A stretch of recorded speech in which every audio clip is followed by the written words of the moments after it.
So it's been months since I posted anything on YouTube because of the business. So I still have a 2-year-old, I still have a wife, still have a full-time job, and now I'm starting a business on the side. So YouTube has kind of gone on the back burner, but we are to the point where we're going to make the business a full-time gig.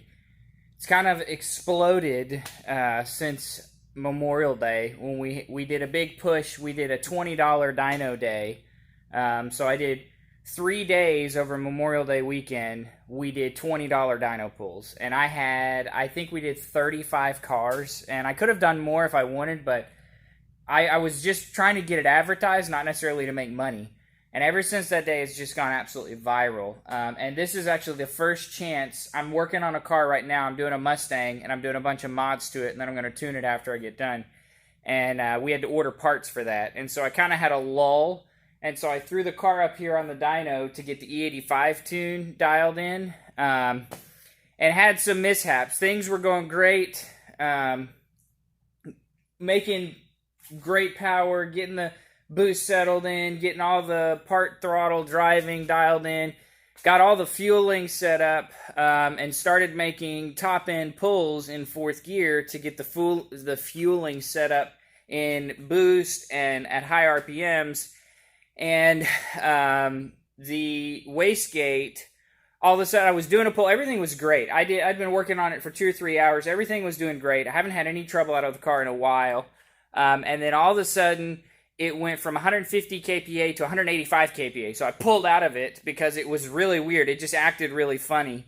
And so here's what happened on the dyno. So everything was going great. All of a sudden, I saw a boost spike, and what happened is it lost traction. It started smoking on the dyno.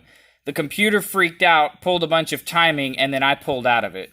And all of that happened, I mean, that was 54 or 5,600 RPM when I pulled out of it.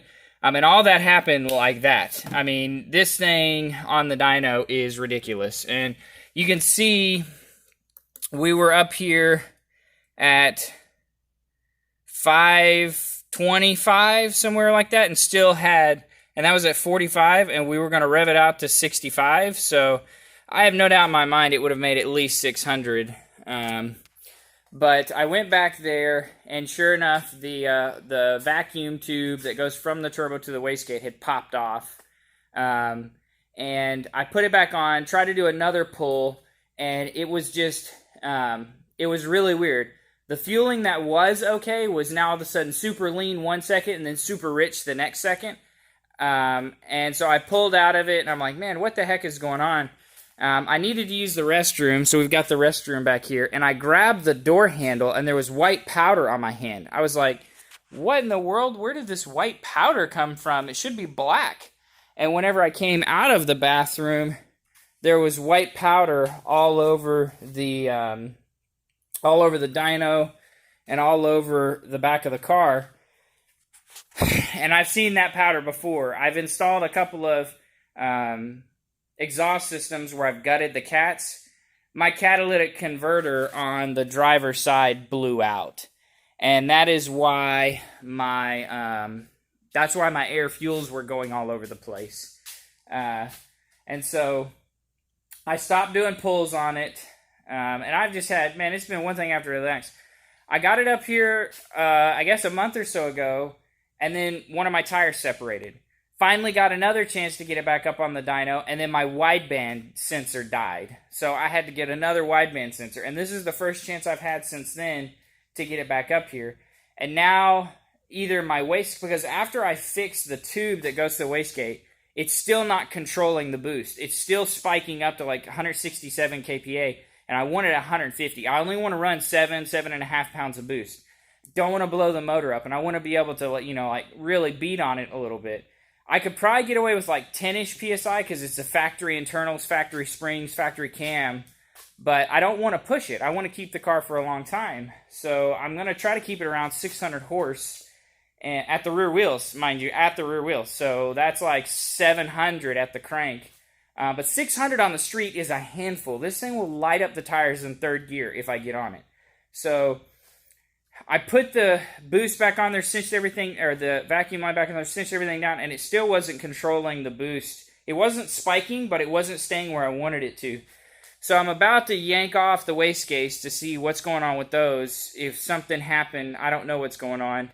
And then I'm going to take the car home, and hopefully over the next week or two, I'm going to take the cats out, gut the cats, make sure my turbo survived. It should be okay. The turbine part of a turbo is a lot more sturdy than the compressor side of it. So I'm going to just double check the turbo to make sure it survived. Gut both of the cats. And then hopefully in another 2 or 3 weeks, I'll have another lull somewhere where I can get it back up here. But at least now I've got all the fueling set all the way out to the red line, all the way up to 7.5 PSI. And it went pig rich. That's what after you, in the computer, after it gets past 150 kPa, I set it to go rich. Because if I did have a boost spike, I wanted it to be safe. And so my safety built in there helped me, caught me to make sure nothing happened. But business is going great. Maybe once I go down to just working one job instead of the business and my full-time job, I'll have more time to do some YouTube. Or if there's anybody in the Arkansas area who wants to be a cameraman and wants to edit videos for me, maybe we can work something out. But right now, I'll just post little videos and stuff here and there. You can follow us on Instagram and Facebook at Street Strip Tuning. We post little stuff on there. Every time I do a vehicle, I try to get some pictures or maybe a quick video of stuff that I'm doing. I've had everything from a 90 horsepower buggy up here to a 1,300 horsepower full-blown race car.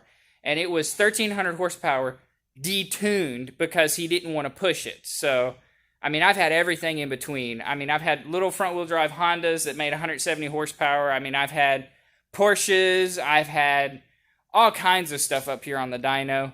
And I've done a bunch of tunes. I think I've tuned 10 cars since May, since we really launched. And I've got 5 or 6 more planned this month. And I keep getting calls every day to tune more cars. So business is going great. And I'm really happy because I'm basically getting to pay my bills with my hobby. And it doesn't get better than that. So stay tuned. We'll be posting some more stuff soon. Thanks, guys. Bye.